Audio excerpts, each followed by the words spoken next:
Hi everyone, today I'm here with Mr. Mysterious Company to ask him some questions about Rocket League. Okay, Mr. Mysterious. So the first question I have has to do with RLCS. Why is there only 2 majors in Worlds now instead of 3 majors in Worlds? Well, the goal is to kill the game. I mean, we did this to RLCS because it's a little more cost effective, and the esports scene is a little rough right now. Okay, that makes sense, so... You know, we kind of struggle with money. Fortnite alone only pulls in about a few billion every year, and our company's worth about 32 billion. What can you even do with that amount of money? It's just not enough. I feel like there's several things that money could be used for to improve RLCS with, but anyway, let's move on to the next question, and thank you for answering the first one, Mr. Mysterious. No problem, don't mention it. Alright, next, I want to ask you something else about the RLCS format, and it'll be my last question on this topic.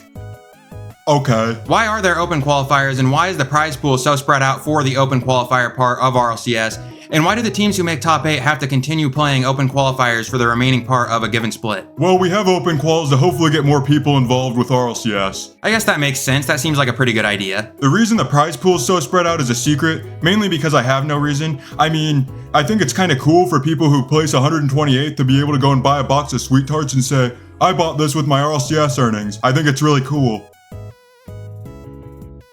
And you know, as far as teams playing in open qualifiers, continuing, have to play open qualifiers after making a top 8 and making them continue to go through the rest of the open qualifiers, that has to do with the ultimate goal of, wanting to kill the game.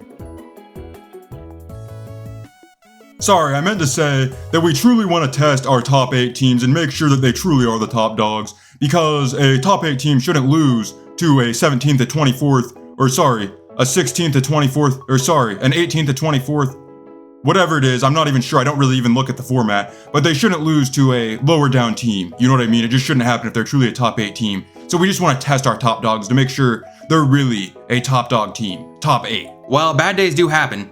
But anyway, do you think it could be a good idea to allow the teams that make top 8 in their region to not have to play the remaining open qualifiers of a given split, since it's an incredibly difficult thing to do? Now do me a favor and just shut up or I will sue you. Next question. Okay, well I guess your response can sort of tie into my next question then.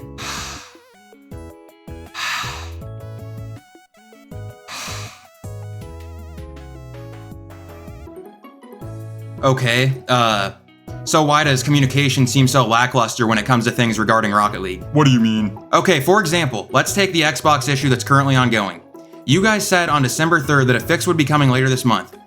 I just want you to know that it is currently later this month. It's December 28th from the time that me and you were doing this interview.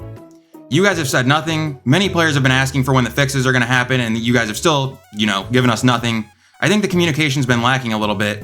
And I just want to know if you think that some communication could potentially help ease the minds of the Rocket League Xbox players. Wow, so many words there. We don't really like big questions here at Mysterious Company, but I will say, we just don't like to communicate with our Rocket League players. It's just a scary thought, just communicating, good communication, professionalism. It's just a strange thing to us, and who likes to talk to people? It's just such a weird thing.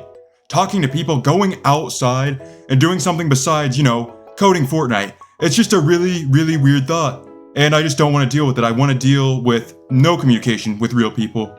Just me and my screen, you know what I mean? Me and my computer screen, preferably. Sorry, what? I feel like we do a pretty good job communicating, honestly. With this Xbox situation, we've communicated, maybe once, twice in the last, 25 days since this happened. So I think the players know we're on top of it. We've given them zero idea on when a fix may come through, so I think they know they're in good hands here. So I gotta ask, do you think that no fix in nearly a month comes across as being on top of it and like you care a lot about your Xbox players? I never really thought of it that way, but I think people know how much we care about Fortnite here. I mean, how much we care about games in general, all of our games in general, like Rocket League, here at Mysterious Company.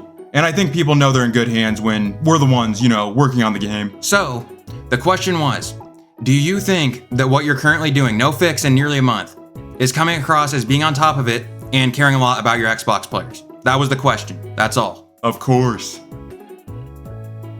Okay, to finish off our questions about communication, do you feel like communication is generally good between you and your players, and like fixes are generally speedy? Yes, sirree.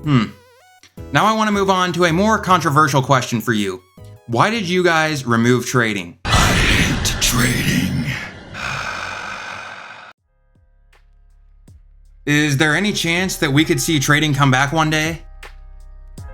Especially now that Rocket Racing isn't being focused on.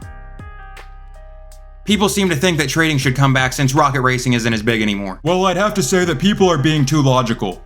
we don't like logic here at Mysterious Company. We just like to make decisions without critically thinking, and one of those decisions was to remove trading. Sorry, did I hear you correctly there? I will say, trading might come back one day, it just happens to be very unlikely.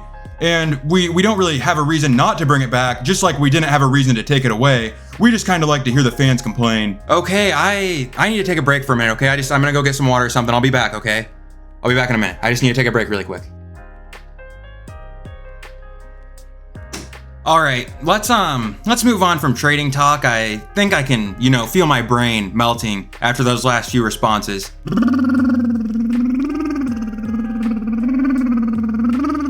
Okay, I guess I have another question about RLCS. How do you feel about organizations in Rocket League and their importance overall in Rocket League? And do you think the format right now is good for organizations being in Rocket League? Here at Mysterious Company, we know that we need organizations for the esport to thrive and truly do well, and we think our format is perfect for that. I mean, you just gotta think about it. There's one less major, there's less spots for major regions, and the prize pool is smaller. We think that the format is just perfect. We think that the organizations love it. So you think that less spots, less events, and a smaller prize pool is something that organizations are interested in? Certainly. I think that might have to do with the thing where you guys don't like to do critical thinking. How do you feel about that? Don't question greatness. How many companies do you own? Yeah, good answers. Now I have one more question. Do you guys think that Rocket League can be a tier 1 esport? And is there anything that you guys are currently doing to work towards that? We absolutely believe that Rocket League could be a tier 1 esport. But we're just so focused on growing the Fortnite multiverse, this big beautiful thing that we want to be the Fortnite multiverse, that we're just not so focused on RLCS. We want to put more focus onto growing the Fortnite multiverse. So in order to do that, you just have to not put quite as much effort and resources into RLCS so that you can put those effort and those resources into something like growing the Fortnite multiverse. We want this to be this big beautiful thing, and putting time and effort into something else just it's not one of our biggest priorities. We want to grow this big beautiful Fortnite multiverse, like I was saying. Why wouldn't you just put some more effort into RLCS to give it some better growth opportunities? Okay, slow down. I would just have to show you the incredible number of people playing Fortnite Lego Brick Life and Rocket Racing, and then only if you saw those numbers would you understand why we're so focused on the Fortnite multiverse and why we feel like it's just such a better idea to focus more on the Fortnite multiverse instead of RLCS. Interesting. Very interesting. I mean, these are huge successes we're talking about. And did you see our new ballistic mode? It's already dead. I mean, sorry, it's doing really, really well. The numbers, they're just up. They're just going up, just like our money. It's just, it's doing well. Can you focus on Rocket League? My apologies. I honestly, I just love Fortnite. It's kind of my baby. Rocket League's just kind of like the kid you find on the street and you pick up and just somehow becomes your kid. That happens all the time. And it's just hard to care for as much as you care about for your own child. You know what I mean? Hopefully that can resonate with you. So why did you buy it? Why did you buy it then? Well, we knew it would make us more money, and that's all we really care about at the end of the day. And man, you should have seen how fat that bag was that we got when this game went free to play, man. When Rocket League went free to play, wow, gee whiz, was that just crazy, man. The amount of money we had. Okay, well, I think that's all the questions that I have for today. Even if I had more, I would hate to ask them.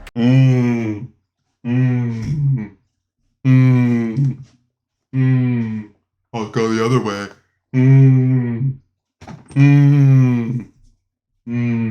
Well, everyone, that finishes up our interview with Mr. Mysterious Company. If you enjoyed today's interview, be sure to leave a like and subscribe, and thank you for stopping by, everyone. Peace out. Alright guys, I just want to say that I think there are quite a few good things that Mysterious Company does for Rocket League, and this was meant purely for humor purposes. However, Mysterious Company seems to leave us Rocket League players unheard and in the dark on some things that I sort of covered in this video, and it seemed worth talking about. I love Rocket League and want to see it thrive. Also, I love you guys. Thank you for stopping by.